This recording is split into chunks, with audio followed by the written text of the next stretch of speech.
Masuk ke Hinduisme lagi nih. Kali ini kita bahas salah satu dewa utama dalam kepercayaan Hindu, Dewa Wisnu.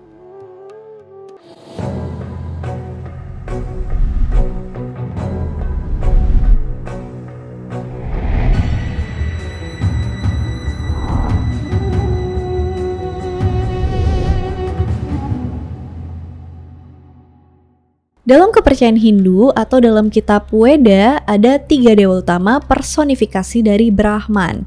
Ada Brahma sebagai pencipta, Wisnu sebagai pemelihara, dan Siwa sebagai perusak atau pelebur. Siwa sebagai perusak ini tuh bukan dalam artian yang negatif ya, karena kan alam itu bisa seimbang kalau ada penciptaan dan kerusakan. Segala hal yang udah gak sesuai di alam fana ini bakalan dilebur sama Dewa Siwa dan dikembaliin ke asalnya semula. Nah, Brahma, Wisnu, Siwa, mereka bertiga ini dikenal sebagai Trimurti. Maksudnya satu kesatuan 3 dewa tertinggi di atas dewa-dewa lainnya. Jadi, menurut kitab Weda, di tingkat paling atas itu ada Brahman. Di bawahnya ada Trimurti ini, tapi Trimurti ini juga bagian dari Brahman. Sebelumnya aku udah pernah bahas Brahma, tapi di situ aku masih agak bingung sama konsepnya. Semoga video yang kali ini lebih membaik ya. Sekarang kita nggak bakal bahas lebih jauh soal konsep ini sih. Kita bakalan lebih fokus ke Dewa Wisnunya aja. Dewa Wisnu dalam literatur kuno punya banyak nama nih, kurang lebih 1008 nama. Wow, banyak juga ya. Dikenal juga sebagai Narayana dan Hari. Dia tuh dihormati sebagai yang maha tinggi dalam Vaishnavisme atau Waisnawa. Juga sebagai Purushottama atau Purusha tertinggi dalam teks-teks suci kuno. Kayak misalnya Bhagavad Gita. Penggambaran Dewa Wisnu. Ditulisin dalam Purana kalau dia tuh punya kulit biru tua atau gelap. Juga punya 4 tangan. Di tiap tangannya ada benda yang masing-masing punya arti tersendiri. Ada trompet kulit kerang, yaitu Pancajana, simbol kreativitas dan juga ngelambangin kata Om, yaitu kata suci. Ada juga piringan cakram, Sudarsana, simbol pikiran baik. Dalam sumber lain disebutin kalau ini tuh senjatanya Dewa Wisnu yang mengerikan buat ngalahin kekuatan jahat dan ngelindungin orang baik. Ada juga bunga lotus, Padma, yang ngelambangin keindahan hidup dan kebebasan. Terus ada Komodaki, bentuknya tuh kayak pentungan atau tongkat baseball yang ngelambangin kekuatan, baik kekuatan pikiran atau tubuh. Selain itu semua, Dewa Wisnu juga pakai kalung Kaustuba dan Vaijayanti. Kalau soal kendaraannya, siapa yang belum tahu di sini? Kendaraannya Dewa Wisnu itu burung Garuda. Juga mungkin kalian suka lihat ada kayak cahaya matahari di belakang kepala Dewa Wisnu, karena Dewa Wisnu ini tuh kadang dikaitin sama matahari. Dewa Wisnu bersemayam di Wisnu Loka atau Vaikunta, di atas tumpukan gulungan ular yang namanya Adisesha. Biasanya dia ditemenin sama pasangannya, Dewi Laksmi. Itu dewi kekayaan, kesuburan, kecantikan, keadilan, dan kebijaksanaan. Dalam kitab Purana, Dewa Wisnu disebutin ada di mana-mana, sesuai sama arti namanya yang asalnya dari bahasa Sanskerta.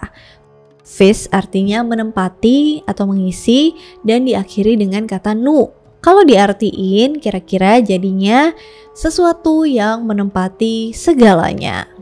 Please do correct me if I'm wrong ya. Jadi Dewa Wisnu nggak terhalang sama dimensi apapun di dunia ini. Dan ada pendapat kalau Dewa Wisnu tuh sebenarnya nggak bisa digambarin bentuknya tuh gimana. Yang tadi kan dibilang bertangan 4 dan punya berbagai macam atribut. Itu tuh supaya orang-orang lebih gampang buat menghayati keberadaan Dewa Wisnu. Sang pencipta multiverse. Terus tadi kan udah disebutin ya kalau dalam Hindu Wisnu adalah salah satu Trimurti, tugasnya pemelihara. Tapi kalau dipelajari lebih jauh, tugas Dewa Wisnu tuh lebih kompleks. Misalnya dalam mitos penciptaan dunia di kepercayaan Hindu. Dalam Hindu ada banyak banget teori soal penciptaan dunia. Ternyata dunia ini tuh nggak cuma ada satu. Bukan cuma dunia dimana kalian nonton video ini sekarang nih. Hindu tuh mengenal adanya multiverse, jadi nggak cuma ada di film-film Marvel doang. Dan Dewa Wisnu adalah personifikasi dari multiverse ini. Dalam penciptaan dunia menurut Wisnu Purana, diceritain kalau Dewa Wisnu lagi tidur di lautan penyebab di atas ular besarnya di Sesha. Pas dia lagi asik tidur, tiba-tiba ada sebuah teratai mekar dari pusernya. Tangkai teratai itu melambangin penciptaan alam semesta, dan di tengah teratai ada Brahma, sang pencipta. Dari situ Brahma nyiptain bulan, planet-planet, dan lain-lain. Jadilah universe. Waktu yang dibutuhin buat sebuah universe baru diciptain dan berakhir sama dengan durasi nafas Dewa Wisnu. Nah lo, jadi gini, pas Dewa Wisnu menghembuskan nafas, ribuan dunia muncul. Begitu juga Brahma-Brahma lainnya. Pas Dewa Wisnu menghirup nafas, ribuan dunia ikut terhisap dan Brahma yang ada di dunia itu juga. Dan siklusnya begitu terus. Brahma nyiptain dunia fisik ini yang kita tinggali sekarang, dan Dewa Wisnu jaga keberlangsungan hidup semua makhluk di banyak universe. Wih, hebat ya. Tapi gak cuma itu ternyata. Kadang Dewa Wisnu ini tuh turun ke bumi dalam beberapa inkarnasi. Inkarnasi, bukan reinkarnasi loh ya. Inkarnasi ini tujuannya buat ngembaliin keseimbangan dunia di antara baik dan buruk, juga mempertahankan dharma. Dharma tuh semacam jalan kebenaran gitu. Berbagai avatar Dewa Wisnu. Menurut mitologi Hindu, Wisnu datang ke bumi dalam macam-macam bentuk hewan dan manusia yang disebut awatara atau avatar. Hindu percaya bahwa avatar Wisnu muncul setiap kali dunia atau manusia tuh dalam bahaya. Dan dengan cara ini dia membantu ngatasin kejahatan, membawa keadilan, dan memulihkan ketertiban. Kalau misalnya kalian nonton serial Avatar The Legend of Aang, di situ kan diceritain ya, dijelasin kalau Avatar bereinkarnasi kembali ke tubuh Aang buat ngelawan negara api. Sebelum itu udah ada ribuan avatar yang turun ke bumi. Nah, konsepnya sama nih kayak Awatara. Tapi bedanya Dewa Wisnu gak cuma inkarnasi dalam bentuk manusia, tapi juga hewan. Dalam kitab Purana dipercaya kalau Dewa Wisnu punya 10 avatar utama. Yang pertama itu Matsya, bentuknya ikan. Ikan ini nyelamatin Manu dari banjir besar, dia bimbing perahunya ke tempat yang aman. Peristiwa ini muncul di zaman Satya Yuga atau zaman keemasan, pas manusia tuh masih deket banget sama Tuhan atau Dewa. Kalau kalian familiar sama cerita banjir besar versi agama kalian, agak mirip tuh.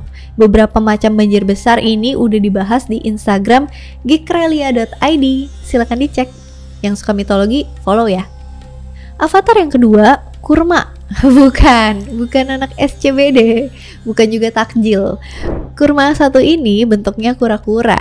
Pas peristiwa pengadukan samudra, Dewa Wisnu tuh menjelma jadi kura-kura buat nahan gunung supaya nggak tenggelam. Ini juga adanya di zaman Satya Yuga, zaman keemasan tadi. Avatar ketiga, Waraha atau babi hutan. Terjadi pas Dewa Wisnu pengen nyelamatin kitab Weda dari Hiranyaksa dan membebaskan bumi dari dasar lautan. Ini juga ada di zaman Satya Yuga. Avatar keempat, Narasimha, dalam bentuk setengah singa, setengah manusia, yang terjadi pas Dewa Wisnu bunuh iblis Hiranyasasipu, saudara laki-lakinya Niranyaksa, yang dapat anugerah kekebalan dari serangan manusia, binatang, dan dewa. Ini juga di zaman Satya Yuga. Avatar kelima, Wamana, dalam bentuk dwarf atau kurcaci. Terjadi pas Dewa Wisnu bunuh iblis bernama Bali yang udah nguasain bumi dan ngejar para dewa dari surga. Ini terjadi di periode Treta Yuga, yaitu zaman lanjutannya dari Satya Yuga, di mana moral manusia udah sempurna. Avatar ke-6, Parasurama, pas Dewa Wisnu ngambil bentuk sang Rama bersenjata kapak dan bunuh Raja Kartawirya yang udah nyuri sapi suci Kamadhenu yang bisa ngabulin semua keinginan. Ini terjadi di periode Treta Yuga juga. Avatar ke-7 dalam bentuk Rama, sang kesatria. Terjadi pas dia bunuh Raja Iblis Rahwana yang udah nyulik Sinta. Kalian pasti tahu kan kisah epik Ramayana, Rama dan Sinta. Nah, Rama itu adalah inkarnasinya Dewa Wisnu dan Sinta adalah penjelmaannya Dewi Laksmi. Ini pun terjadi pada periode Treta Yuga. Lanjut ke avatar ke-8, Krishna. Kalian pasti udah gak asing kan sama Krishna yang sering main suling. Nah, ini terjadi pas Wisnu bunuh Kansa, putra iblis, dan Raja Mathura yang kejam. Ini terjadi di periode Dwapara Yuga, di mana umur manusia rata-rata 1000 tahun. Avatar ke-9, Buddha, atau yang biasa kalian kenal dengan Siddhartha Gautama. Di dalam Purana, sebagian Hindu mempercayai kalau Buddha adalah inkarnasi Dewa Wisnu buat ngilangin penderitaan di muka bumi. Ini terjadi di periode Kali Yuga atau disebut juga zaman kegelapan, di mana kejahatan bertebaran di mana-mana dan moral manusia menurun drastis. Soal Avatar ke-9 ini agak kontroversial nih, karena sebagian orang Hindu nolak pandangan kalau Buddha adalah inkarnasi Dewa Wisnu, dan sebagian yang lain memuja Sang Buddha. Kalau ada di antara kalian yang menganut Hindu atau Buddha, boleh komen di bawah ya soal ini. Mohon pencerahannya. By the way, soal zaman Kali Yuga, sebagian umat Hindu percaya kalau zaman sekarang ini tuh zaman itu. Kayak yang dituturkan dalam kitab Wisnu Purana. Pada masa Kali Yuga, ada banyak aturan yang saling bersaing satu sama lain. Mereka tidak akan punya tabiat. Kekerasan, kepalsuan, dan tindak kejahatan akan menjadi santapan sehari-hari. Kesucian dan tabiat baik perlahan-lahan akan merosot. Gairah dan nafsu menjadi pemuas hati di antara pria dan wanita. Wanita akan menjadi objek yang memikat nafsu birahi. Kebohongan akan digunakan untuk mencari nafkah. Orang-orang terpelajar kelihatan lucu dan aneh. Hanya orang-orang kaya yang akan berkuasa. Iya ya, kayak zaman sekarang ya. Avatar ke-10 atau yang terakhir dalam kitab Purana adalah Kalki, sang pemusnah. Ini terjadi pas Dewa Wisnu turun ke bumi mengendarai kuda putih bersayap dan juga punya pedang berkilat yang dipakai buat ngancurin iblis Kali. Habis itu negakin balik dharma dan mulai zaman yang baru. Avatar yang terakhir ini belum terjadi. Diyakini ini bakal terjadi pada akhir zaman nanti. Itulah ke-10 awatara atau avatar Dewa Wisnu dalam Purana.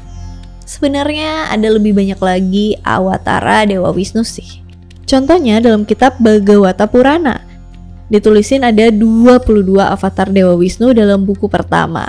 Dan kalau kalian pelajari lebih lanjut teks-teks kuno Sanskrit atau Weda, mungkin ada lebih banyak lagi. Karena kadang namanya beda, tapi wujudnya sama, ya Dewa Wisnu juga. Dalam aliran Vaisnava, salah satu aliran dalam Hindu dengan pemeluk terbesar di dunia, Dewa Wisnu ini dianggap sebagai yang utama, beda sama dewa lainnya. Di India, kebanyakan menganut Vaisnava ini. Kalau di Indonesia, aliran Hindu yang populer itu apa menurut kalian? Kalau kalian jalan-jalan ke Bali, pasti ngeliat ada banyak banget pura kan? Nah, Pura Puse ditujukan buat pemujaan Dewa Wisnu. Puse atau Puse, mohon maaf ya kalau salah. Yang tempatnya itu ada di setiap kecamatan. Di situ Dewa Wisnu dipuja sebagai salah satu manifestasi Sang Hyang Widi yang ngasih kesuburan dan memelihara alam semesta. Kalau dalam versi pewayangan Jawa sendiri, Dewa Wisnu sering disebut dengan gelar Sang Hyang Batara Wisnu, putra kelima dari Batara Guru dan Batara Uma. Menurut mitologi Jawa, Wisnu pertama kali turun ke dunia menjelma jadi raja bergelar Sri Maharaja Suman. Negaranya bernama Medangpura, terletak di wilayah Jawa Tengah sekarang. Dan juga dipercaya Dewa Wisnu inkarnasi jadi beberapa tokoh-tokoh terkenal di Pulau Jawa, misalnya Prabu Erlangga, Prabu Jayabaya, Sri Ramawijaya, dan lain-lain. Dan juga di dalam kitab Tantu Pagelaran, kitab Jawa kuno berbahasa Kawi dari zaman Majapahit abad ke-15, ditulisin bahwa Batara Wisnu inilah yang jadi raja pertama di Pulau Jawa. Dalam kitab itu juga ditulisin asal mula Pulau Jawa, di mana Sang Batara Guru waktu itu ngelihat Pulau Jawa terombang-ambing di lautan luas. Habis itu merintahin Dewa Brahma dan Wisnu buat mindahin Gunung Mahameru dari India buat ditancepin ke Pulau Jawa sebagai paku buat menstabilkan Pulau Jawa. Dan Batara Guru nyuruh mereka buat ngisi Pulau Jawa dengan manusia. Wisnu pun jadi raja pertama Pulau Jawa dengan nama Kandiawan. Wih, proud Javanese right here. Cerita tentang Dewa Wisnu ini banyak banget diceritain di kitab-kitab kuno. Ketika agama Hindu nyebar, terjadi banyak asimilasi dan akulturasi dari cerita awal Dewa Wisnu ini. Tapi satu hal yang pasti, Dewa Wisnu itu tokoh yang sangat penting bagi kepercayaan Hindu. Dia dipuja secara langsung maupun melalui awataranya. Dia pelindung sekaligus penghancur kejahatan di muka bumi. Kisahnya selalu digambarin sebagai sosok panutan dan penolong umat manusia. Itulah Dewa Wisnu dalam mitologi Hindu. Mohon maaf kalau misalnya ada kesalahan tafsiran dari berbagai sumber, karena teks-teks kuno yang memuat penggambaran dari Dewa Wisnu ini tuh banyak banget, gak bakalan cukup buat bisa ngejelasin Dewa Wisnu secara keseluruhan. Kalau misalnya ada yang mau ditambahin, ada yang mau di request, ada yang mau direvisi, comment down below. As always, thank you so much for watching. Hope you guys like it and see you on my next video. Bye! Kurma ini satu-satunya salah.